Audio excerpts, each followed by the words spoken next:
Halo teman-teman semua, selamat datang di channel kami yang teman-teman baru bergabung ya. Bagi yang teman-teman yang sering mengikuti channel kami, di mana sebelumnya kita sudah banyak membahas tentang bagaimana sih untuk berjualan cakwe dan odading. Baik, untuk kali ini kita akan membahas ya tentang berapa sih keuntungan ketika kita membuat odading atau roti goreng ini ya, atau juga eh, balang-baling ya kalau di daerah Star Jawa, dan juga cakwe. Jadi ini adalah perkembangan usaha kami teman-teman ya, sekitar 1 bulan berjalan untuk outlet kami yang baru ini. Dan berapa sih yang bisa kami buat sekarang? Nah teman-teman, jadi pada saat ini setelah kita sebulan, kita itu sudah bisa membuat atau memproduksi 10 kilo bahan ya. Nah, kita sekarang mengkalkulasi berapa sih untuk keuntungan ketika kita berjualan dengan produksi 10 kilo.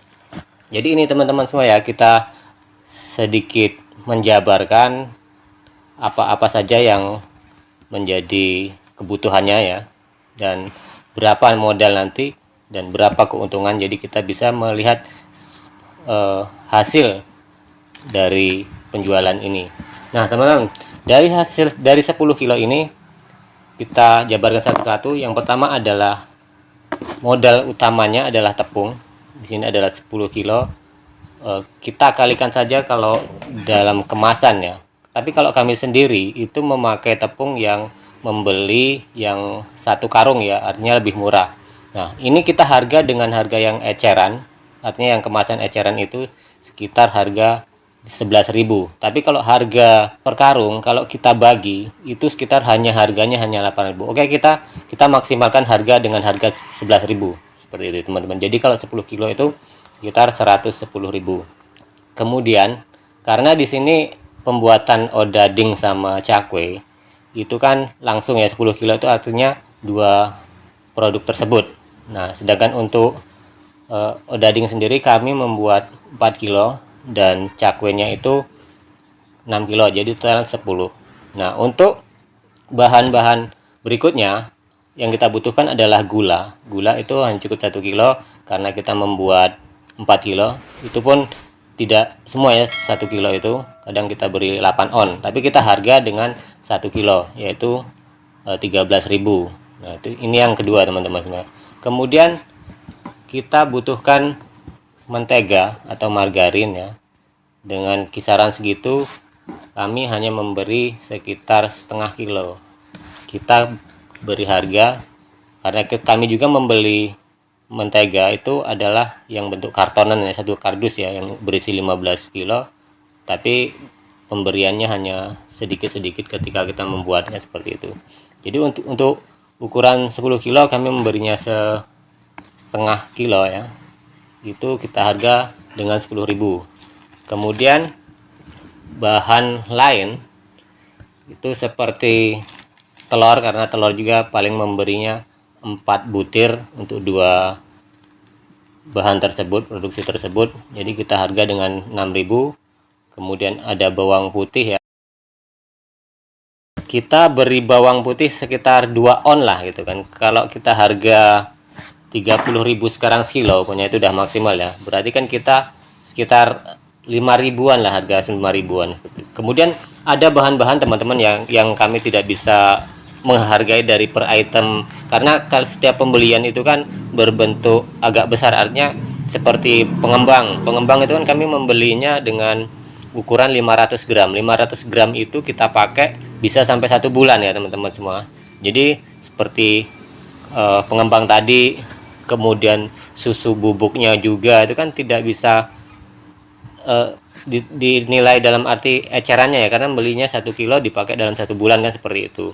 Nah kita di sini akumulasi saja bahan-bahan kue dan bumbu, kita masukkan ke angka 25.000 untuk pengeluaran tersebut.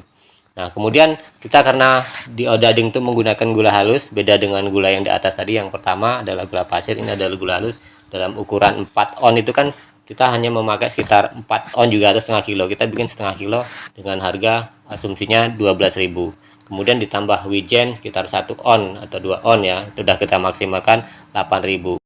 Nah, untuk minyak goreng sendiri teman-teman ya, kita biasa menambah ini kan, karena setiap hari itu hanya tambah, karena yang kemarin itu kan masih ada, masih bisa kita pergunakan lagi, kemudian kita tambah setiap harinya itu sekitar 3 liter ya, atau kurang dari itu tergantung volume minyaknya ya, seperti itu. Jadi kita asumsikan kita di angka 3 liter penggunaan minyak goreng ya, ini sekitar harga 60 ribuan.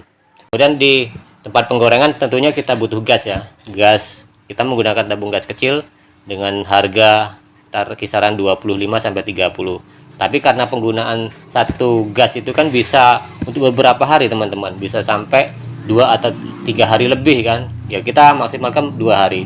Tapi kita asumsikan untuk harga di 25.000. Jadi ini ya teman-teman, kira-kira seperti ini yang menjadi bahan pokoknya. Kalau di total sekitar 274.000. Setelah kita tahu ya teman-teman, berapa sih modal yang kita butuhkan ketika kita jualan tadi untuk produksinya tadi saran di angka 274.000. Nah, terus kira-kira berapa ya keuntungannya sendiri? Nah, dari 10 kilo produksi itu teman-teman semua ya, itu kita rata-rata bisa mencapai 1 kilonya ya, itu bisa mencapai 60-an potong ya, artinya 60 potong itu kalau dikalikan dengan harga 1.000 ataupun lebih kan bisa kelihatan, berarti itu kan sekitar 60.000 dikalikan 10 kilo tadi, berarti keluarlah dia 600.000 ya, kita ketika habis di total itu tadi sekitar 600.000. Nah, itu hasil penjualan ya teman-teman semua, itu minimal 600.000 dari 10 kilo ini tadi ya. Jadi kalau dari 600.000 kita potong, dalam arti kita kurangi dari pembiayaan tadi sekitar 274.000. Jadi teman-teman ya, setelah kita tahu hasil dari penjualan kita tadi 600.000, kemudian dikurangi bahan-bahan baku tadi sekitar 274.000, jadi kita itu masih punya sisa ya, artinya keuntungan kotornya itu adalah 326.000 ya. Itu kalau seumpamanya kita dikerjakan sendiri, karena dengan standar kita memproduksi 10 kilo itu bisa kita lakukan dengan sendiri. Tetapi kalau kita ingin mengembangkan usaha, tentunya kalau kita punya karyawan ya, kita contohkan umpamanya kita beri satu outlet itu 2 karyawan ya, kita bayar umpamanya dengan satu harinya itu minimal ya, atau dimaksimalkan 75.000 orang satu, berarti kalau 2 karyawan itu berarti kan setiap hari pengeluaran kita itu adalah 170.000. Jadi asumsinya dari keuntungan kotor tadi 326.000 dikurang 150.000 ya, berarti kan kita masih punya sisa sekitar 150-an. Nah, 150-an itu kalau kita kalikan sebulan, artinya teman-teman semua ya, kita masih bisa mencapai angka di 4 jutaan itu dalam satu outlet. Kalau kita punya 2 atau 3 outlet kan sudah berapa, apalagi kalau membayar karyawan di bawah itu ya, di angka 50-an ribu, tentunya akan sangat lebih. Nah, apalagi ya teman-teman, kita usaha itu kita pegang sendiri, kita sendiri yang megangnya, artinya setiap hari kita yang menghandle-nya sendiri. Dikalikan saja 300.000 tadi ya, sekitar 326 ribuan dikalikan 30 hari pokoknya seperti itu kan, atau kurang dari itu karena kita juga kadang libur ya. Jadi kan kita masih punya pendapatan sekitar 9 jutaan. Artinya nah, itu ya teman-teman semua, hasil dari penjualan kita setiap harinya, dan dikalkulasi kemudian di per bulannya itu gambarannya. Nah, ini teman-teman semua, cerita kami adalah ketika kita sudah berjualan sekitar 1 bulan, tapi ini kan masih punya harapan untuk berkembang ya teman-teman semua. Jadi nah, inilah kalau kita berbicara di usaha cakwe ataupun odading ya teman-teman semua. Jadi ini sekedar sharing kami ya teman-teman, semoga ini bisa bermanfaat buat kita semua, dan tentunya kami juga masih belajar, butuh support dari teman-teman semua. Dan selamat datang bagi teman-teman yang baru mengikuti. Jangan lupa dukung channel kami ini terus dengan cara subscribe, like, komen, dan share ya. Terima kasih dan tunggu tayangan kami di berikutnya.